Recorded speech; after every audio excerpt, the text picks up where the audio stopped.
Dragon বিদেশি ফল হলেও দিন দিন আমাদের দেশেও বেশ জনপ্রিয় হয়ে উঠছে ফলটি।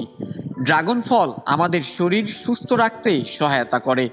সাম্প্রতিক সময়ে ড্রাগন চাষে সফল দিনাজপুরের গ্রাম বাংলা এগ্রো ফার্ম। দিনাজপুর জেলার বীরগঞ্জ উপজেলার শতগ্রাম ইউনিয়নে প্রায় ৩ একর জমিতে ড্রাগন চাষ করে সফলতার আশা দেখছেন চাষিরা। বর্তমানে ড্রাগন ফল বাগান থেকে উত্তোলনের মৌসুম চলছে। এরই মধ্যে প্রায় অর্ধ লাখ টাকার মতো ফল বিক্রি করেছেন ফার্মের চাষি। গত বছরের তুলনায় এবছর ফলন বেশি হয়েছে বলে তারা জানান।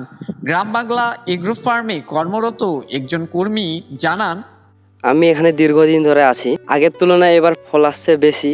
আশা করা যায় এবার মনে হয় বিক্রি আর কি বেশি লাভজনক হবে। সমন্বিতভাবে ড্রাগন ফলের পাশাপাশি মালটারও চাষ করেছেন তারা। ফার্ম কর্তৃপক্ষ জানান, গত বছরে প্রায় ২ লক্ষ টাকার ফল বিক্রি করেছেন, তবে এবছর তার দ্বিগুণ বিক্রি হবে বলে আশা রাখছেন। ফার্মের ম্যানেজার এস.এম.এ হাসানুর রাব্বি জানান, আমাদের এটা একটা সমন্বিত কৃষি ফার্ম। আমাদের এখানে আছে ড্রাগন, লিচু, মালটা। আমরা ড্রাগনে প্রায় ৫ থেকে ৬টা ভ্যারাইটি করতেছি। তার মধ্যে লাল লাল কমন কালার একটা আছে, ইসরায়েলি হলুদ আছে, আপনার পার্পল কিং আছে, বেশ কয়েকটা রেড বাহুবলী আছে। বর্তমানে অবস্থা ভালোই, তবে আমাদের কিছু কিছু এর মধ্যে সমস্যাও আছে। সমস্যার মধ্যে প্রথমত হচ্ছে আমরা তো অর্গানিক ভাবে করতেছি, তো আমরা সম্পূর্ণ জৈব চাষ করতেছি।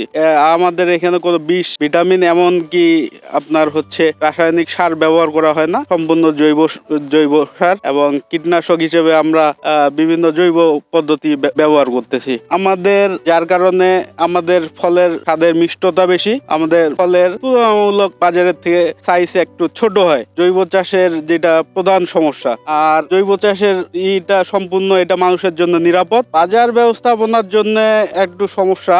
বাজার ব্যবস্থাপনা দুর্বলতার কারণে ইন্ডিয়ান কিছু চোরা চালান ড্রাগন বর্তমানে বাংলাদেশে ঢুকতেছে। এছাড়া বাজার মূল্য বর্তমানে কিছুটা খারাপ, তবে আমরা আশাবাদী আমরা লাভবান হব। আর ড্রাগন ছাড়াও আমাদের এখানে আছে আপনার মালটা আমাদের মোটামুটি আমরা মালটা এবং ড্রাগন আরো ব্যাপক পরিসরে করার চিন্তা ভাবনা করতেছি।